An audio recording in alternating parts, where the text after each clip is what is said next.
ಜನನಿ ಸುದ್ದಿವಾಹಿನಿ ವೀಕ್ಷಕರೇ ನಮಸ್ಕಾರ. ನಾನು ರಮೇಶ್ ಹೆಗಡೆ ಗುಂಡುಮನೆ. ಮೊದಲಿಗೆ ಮುನ್ನೋಟ. ನೃತ್ಯ ಭಾಸ್ಕರದಲ್ಲಿ ವಂಶವಾಹಿನಿ ಸರಣಿ ತಾಳಮದ್ದಲೆ ಸ್ಥಳ ಪುರಾಣ. ಸಾಗರದ ಆದಿನಾಥ ದಿಗಂಬರ ಜೈನ ಮಂದಿರದಲ್ಲಿ ದಶಲಕ್ಷಣ ಪರ್ವ ಧಾರ್ಮಿಕ ಕಾರ್ಯಕ್ರಮ ಸಂಪನ್ನ.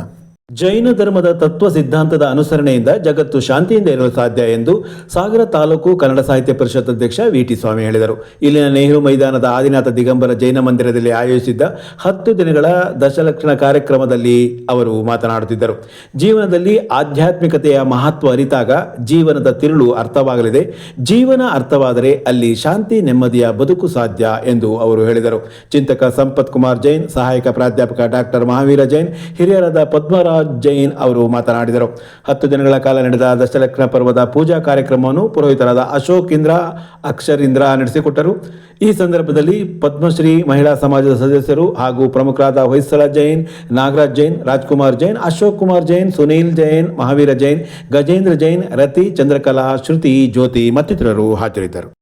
ಯಕ್ಷಕಲೆಯ ಮೂಲಕ ಸ್ಥಳ ಪುರಾಣದ ಅರಿವು ಸಾಧ್ಯವಿದೆ ಮತ್ತು ನಮ್ಮ ಪ್ರತಿ ಊರಿನ ಹಿಂದೆ ಪೌರಾಣಿಕವಾದ ಹಿನ್ನೆಲೆ ಇದೆ. ಅಂತಹ ಕೆಲ ಊರನ್ನು ಗುರುತಿಸಿ ಯಕ್ಷಗಾನದಂತಹ ಕಲೆಯ ಮೂಲಕ ಪ್ರಚುರಪಡಿಸುತ್ತಿರುವುದು ಉತ್ತಮ ಬೆಳವಣಿಗೆ ಎಂದು ನೃತ್ಯಗುರು ವಿದ್ವಾನ್ ಜನಾರ್ದನ್ ಹೇಳಿದರು.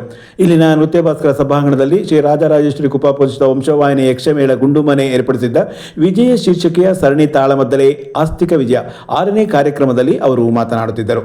ಸ್ಥಳೀಯ ಕ್ಷೇತ್ರದ ಮಹಿಮೆ ಮತ್ತು ಮಹತ್ವ ಅರಿವು ನಮಗಿದ್ದಾಗ ಆ ಊರುಗಳ ಕುರಿತು ಗೌರವ ಇನ್ನಷ್ಟು ಹೆಚ್ಚಲು ಸಾಧ್ಯ ಎಂದು ಅವರು ಅಭಿಪ್ರಾಯ ವ್ಯಕ್ತಪಡಿಸಿದರು.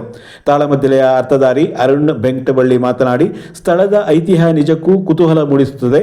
ಪೌರಾಣಿಕ ಹಿನ್ನೆಲೆಯ ಸ್ಥಳ ಪುರಾಣಗಳ ಕತೆ ಜನರಿಗೆ ತಿಳಿಸುವ ಹಿತವಾದ ಪ್ರಯತ್ನ ಪ್ರಸಂಗಕರ್ತರು ಮಾಡಿದ್ದಾರೆ ಎಂದು ಹೇಳಿದರು. ವಂಶವಾಹಿನಿಯ ಗೌರವ ಕಾರ್ಯದರ್ಶಿ ಶ್ರೀಧರ ಹೆಗಡೆ ಗುಂಡುಮನೆ ಅಧ್ಯಕ್ಷತೆ ವಹಿಸಿದ್ದರು. ಪ್ರಸಂಗಕರ್ತ ರಮೇಶ್ ಹೆಗಡೆ ಗುಂಡುಮನೆ, ಲೇಖಕಿ ಭಾರತಿ ಅನಂತ್ ಮತ್ತಿತರರು ಇದ್ದರು. ನಂತರ ರಮೇಶ್ ಹೆಗಡೆ ಗುಂಡುಮನೆ ವಿರಚಿತ ಆಸ್ತಿಕ ವಿಜೇತ ತಾಳಮದ್ದಲೆಯ ಹಿಮ್ಮೇಳದಲ್ಲಿ ಸೂರ್ಯನಾರಾಯಣ ಹೆಗಡೆ ಗುಂಡುಮನೆ, ಮಂಜುನಾಥ್ ಗುಡ್ಡೆದಿಂಬ ಪಾಲ್ಗೊಂಡಿದ್ದರು. ಅರುಣ್ ಬೆಂಕಟವಳ್ಳಿ, ಈಶ್ವರ, ರಮೇಶ್ ಹೆಗಡೆ ಹನುಮಂತ ಹಾಗೂ ರವಿಶಂಕರ್ ಭಟ್ ಸಾಲನೆಮಿ ಪಾತ್ರ ನಿರ್ವಹಿಸಿದರು.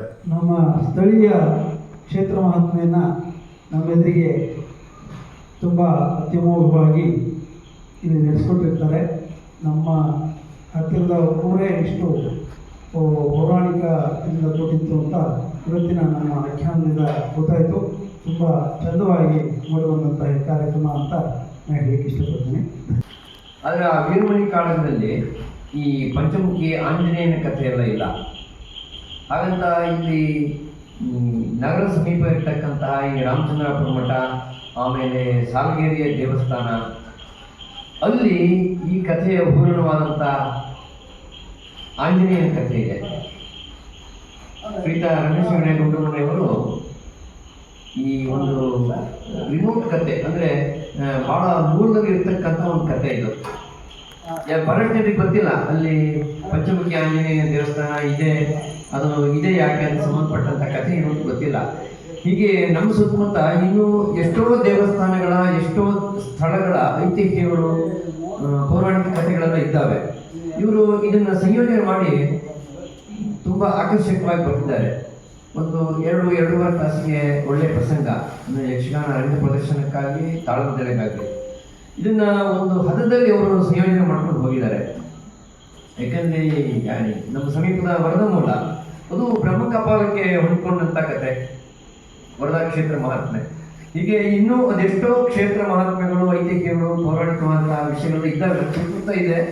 ಅದು ನಮ್ಮ ಅವರಿಗೆ ಗೊತ್ತಿಲ್ಲ. ಅಂಥದ್ದನ್ನೆಲ್ಲ ಹುಡುಕಿ ಬರೆಯುವಂಥ ಒಂದು ಸಾಮರ್ಥ್ಯವನ್ನು ರಮೇಶ್ ಅವರು ತೋರಿಸಿದ್ದಾರೆ.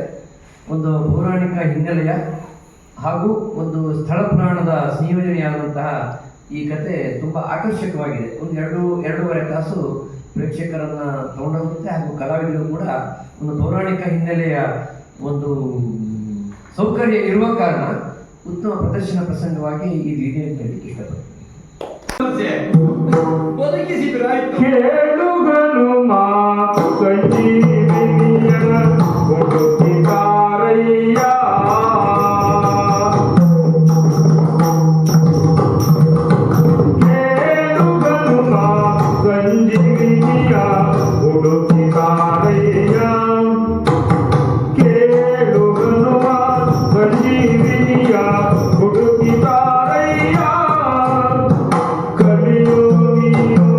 Kanda